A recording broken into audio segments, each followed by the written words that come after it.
நிறைய பேர் சிரிக்கலாம், அவங்க ட்ரீம்ஸை பார்த்து கிண்டல் பண்ணலாம், நம்ம லுக்ஸை பார்த்து பண்ணலாம், நம்ம ஹார்ட் ஒர்க்கை பார்த்து இவன் டைம் வேஸ்ட் பண்ணுறான்னு கூட சொல்லலாம்.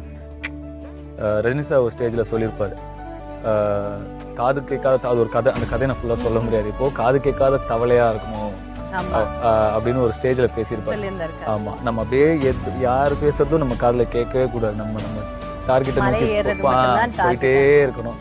அதுதான், அது மட்டும் மைண்டில் வச்சுக்கோங்க. Nothing is impossible. இது ஏதோ பெருசாக சாதிச்சுட்டு பேசணும்னு பேசலை, நத்திங் இஸ் இம்பாசிபிள்ங்கிறதுக்கு இதெல்லாம் ஒரு சின்ன சின்ன எக்ஸாம்பிளாக இருக்குங்கிறதுனால நான் சொல்கிறேன் சார். மறுபடியும் சொல்கிறேன் சார், நான் ஜெயிக்க பிறந்தவன் கண்டிப்பாக என்னால் மட்டும்தான் ஜெயிக்க முடியும். நான் ஜெயிச்சு தான் என் குடும்பத்தை காப்பாற்ற போகிறேன், என்னோட குடும்பத்துக்கே நான் தான் ரோல் மாடல்னு எவன் மறுபடியும் மனசுக்குள்ள சொல்லிக்கிட்டே இருக்கானோ அந்த மனிதன் நிச்சயம் ஒரு நாள் ஜெயித்தே தீருவான். இது வாழ்க்கையினுடைய சொல்லப்படாத விதி.